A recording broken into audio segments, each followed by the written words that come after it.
back to the Southeast Welding Academy. My name is Wisdom Shapard, and I'm one of your instructors at the Southeast Welding Academy.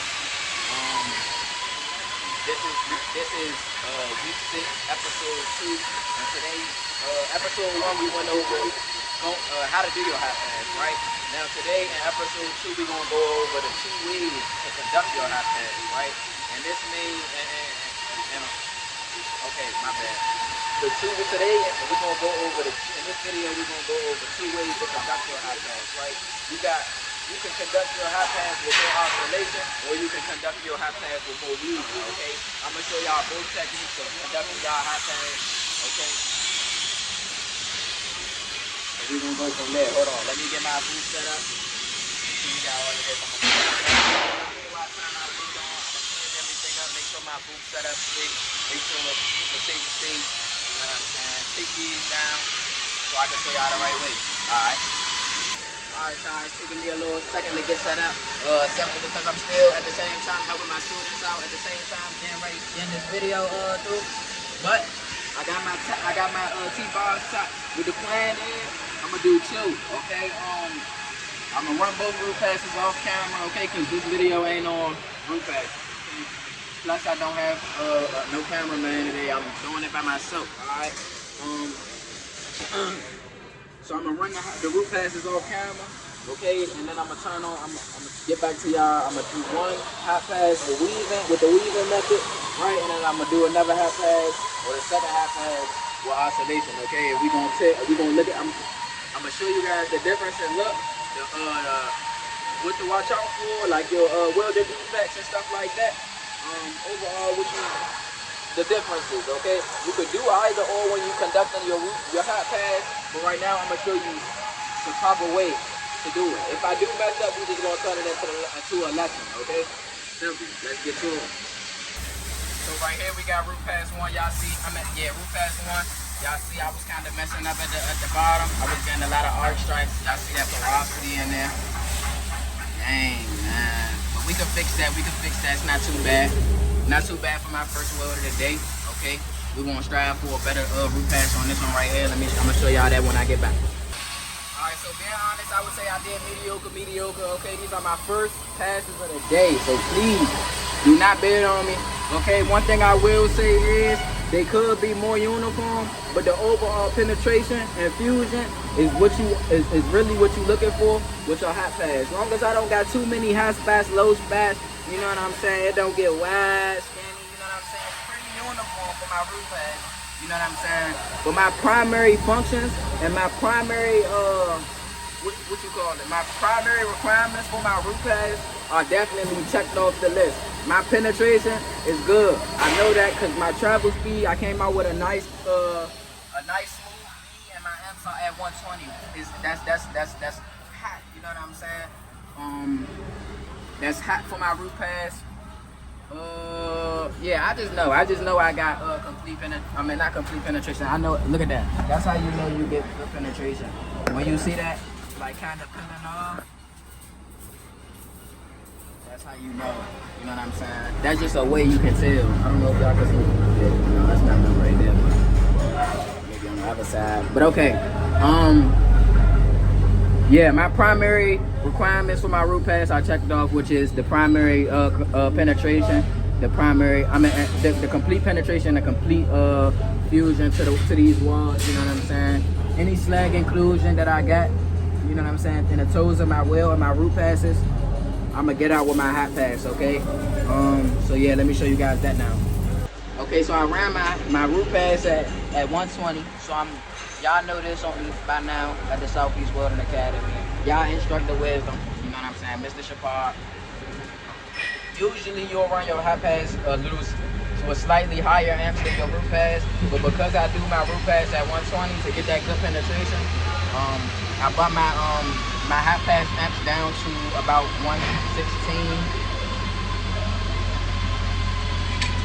Just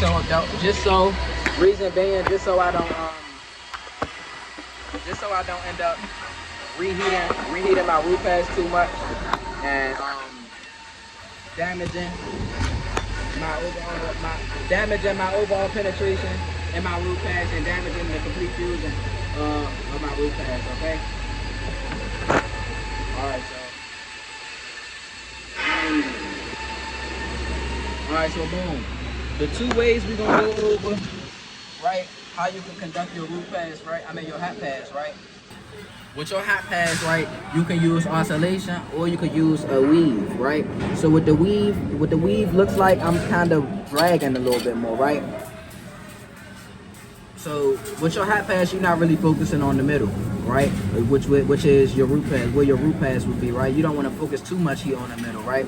But with the weave motion, I'm kind of just dragging my puddle. I'm pausing right here, you know what I'm saying, at the toe of my wheel, of my root pass, and I'm dragging it over. Pausing, and I'm dragging it over slowly. Not slowly, not too slow, where you focusing too much heat in the middle, where your root pass is, but you just carrying your puddle to the other toe, okay? Just like that. While weaving is, when I strike my arc down, I'll come to the toe, you know what I'm saying? I will pause for about 2 seconds, or however your rhythm, you know what I'm saying, allows you to pause, or your amps allow you to pause. I will go right there. Say in this, hypothetically, I'm counting to 2. 1, 2 to let my puddle build, then I'm hopping. 1, 2, fast across the middle. I'm hopping fast across the middle. That's more oscillation. Excuse me. Then it'll be 1, 2. Go up, 1, 2. 1, 2. 1, 2. 1, 2. This is a zigzag. This is a zigzag oscillation. Right here, this is a crescent weave. Okay, kind of like, or U shape. My restart, I'm going to be using the 6 motion. So with the oscillation, what that would look like is I will come down on top of my crater. I will do the 6 motion over my crater, basically tracing my crater. I will hit the left side, pause, and then I will go straight with the oscillation. I will go straight back over into my oscillation. So I would do that 6 motion, boom, trace it, hit that left side, which would be right here, pause, then go straight over, pause, up, pause. So really, when you do your restart, you just want to really, you can write down your restart or draw out your restart, you know what I'm saying? Visualize your restart that you want to do, and then you just, if you're weaving or oscillating, you just want to throw that on top of your restart, right? So what that look like is this, right? Oops. What that look like is this, right? So say with the weave, right, I would do my 6 motion, tracing my crater. I will pause right there after my 6, then I will go right back to my weave. So that's a U, pause, U up, pause, U up, pause, U up, pause. You feel me? Just like that. Basically connecting my restart with my weave, okay? And same for the oscillation. I will do my 6 motion, boom. I will pause. I will come straight over, pause, up, pause. Straight over, pause, up, pause. Straight over, pause. That's how you restart, okay? Okay, so with that being said, I'm gonna show y'all the oscillation first. Actually, I can't really show y'all because I don't have a cameraman, but I'm gonna do this oscillation and then I'm gonna show you guys how it comes out, okay? Okay, y'all, so this is what my slag looked like when I did the oscillation, which is moving fast across the middle. Obviously, y'all know, or if y'all don't know, while I'm doing my hat pass, right? Whichever way I'm doing my hat pass, whether it's the weave motion or the oscillation motion, what I'm doing is, right, to keep my hat pass nice and straight all the way up, right, to keep me on track all the way up, and to get complete fusion in these walls, right, what I'm doing is I'm following the toe of my wheel, okay, of my root pass wheel, right? So that means when I'm conducting my hat pass, I'm not moving past this toe or this toe. That keeps me nice and straight all the way up, as long as my root pass is straight. Yeah, let me crack this and show y'all what it looks like when you choose to oscillate.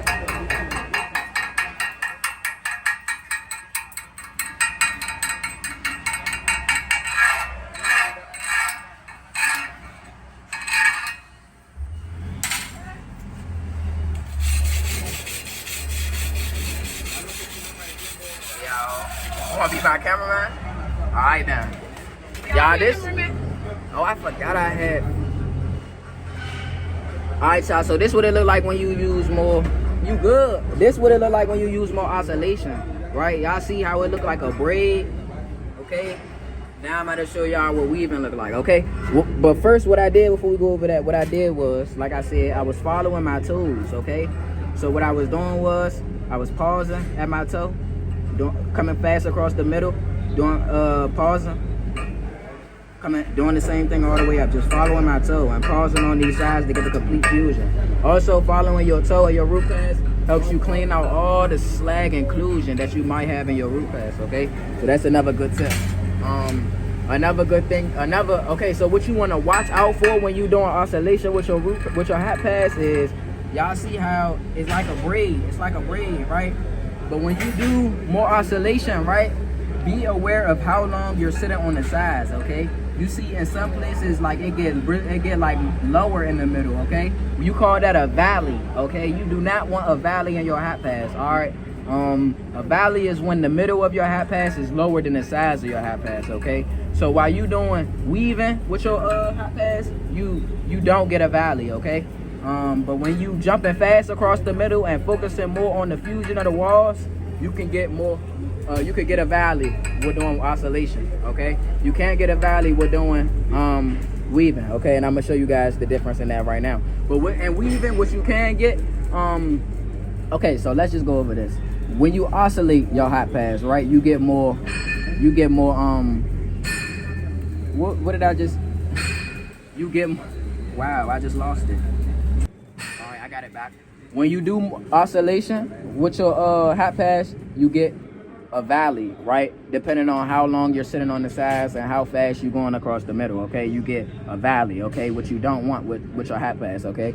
But, okay, with your weave, when you do a weave motion with your hat pass, you wouldn't get a valley. Reason being, you dragging across the middle, right? Opposed to hopping fast across the middle and focusing on the sides more.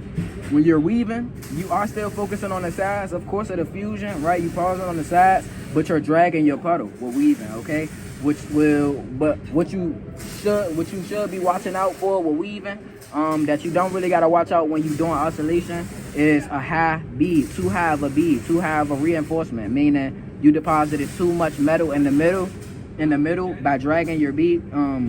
Depending on how fast or how slow you're moving, if you move too slow, you can deposit too much metal in the middle where you have a high hot pass in the middle. All right, let me show y'all that. All right, so boom, oscillation, weaving. Y'all see the difference in the bead? This one look like a braid for real, okay? And this one look like, I don't know. I couldn't make it look better, but you get the overall concept how it bump out a little bit more in the middle compared to this one right here, okay? So in the middle, when you're weaving your hot pass, you could be aware of how long you're sitting in the middle because you don't want it too high, right? If I put, these two are really good right here on this oscillation hot pass, right? I don't got too much of a valley, right?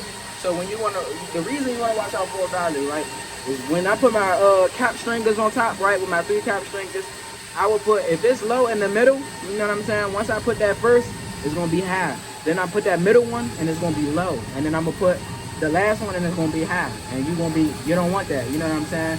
The reason you do not want a high spot in your weave hot pass is because, again, I will put my first one, it will be low. I will put my middle one, it will be high. And I will put my last one and it will be low, just like my first one, okay? So really, when you're doing your weave, you want it to be flat. Not really not OC flat, but you really want it. It's not the feel, right? When you think about your hat pass, don't think your hat pass is meant to feel. Your hat pass is meant to contribute to the complete fusion, right, of your root pass, and also clean your root pass toes up with that slag inclusion, right? Okay. Yeah, your hat pass is the second pass of your multi-pass welding process. Yeah, the way you could get your hat passes straight, you know what I'm saying, nice and uniform up, right? Which that would just fall on your travel speed, your rhythm, and stuff like that. But to get them straight, you would just always follow the toe of your root pass, okay? Always follow the toe of your root pass, right? So one more time to go over oscillation and weaving with your hat pass, because I couldn't really show y'all, you know what I'm saying?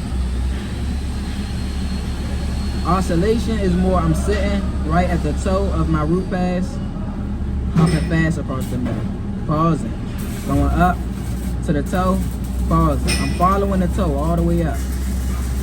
Fast across the middle with oscillation. Pause, pause. You feel me? So it's boom, pause, jump, pause, boom, jump, pause, jump, pause, jump, pause, jump, pause. Okay. When instead weaving is, I'm coming down to the toe and I'm dragging. I'm pausing to wait for that complete fusion. Then I'm dragging. You know what I'm saying? Pausing for that complete fusion, then I'm dragging. Pausing for that complete fusion, then I'm dragging. That's the difference between weaving and oscillation. Now y'all can see the difference, okay? The difference in the pattern, the difference in the look, okay? Alright, so I know I don't got no cameraman and y'all couldn't really see too much of what I was doing for real, but I hope y'all get the overall concept, you know what I'm saying? If you don't get it, then come see me at the Southeast Welding Academy. You can catch me in the lab. Yeah, this is the Southeast Welding Academy. My name is Wisdom Shapar. I'm your instructor. I'm your certified welding instructor. And I'll see y'all on the next one. Okay, this is week 6, episode 2, and we out.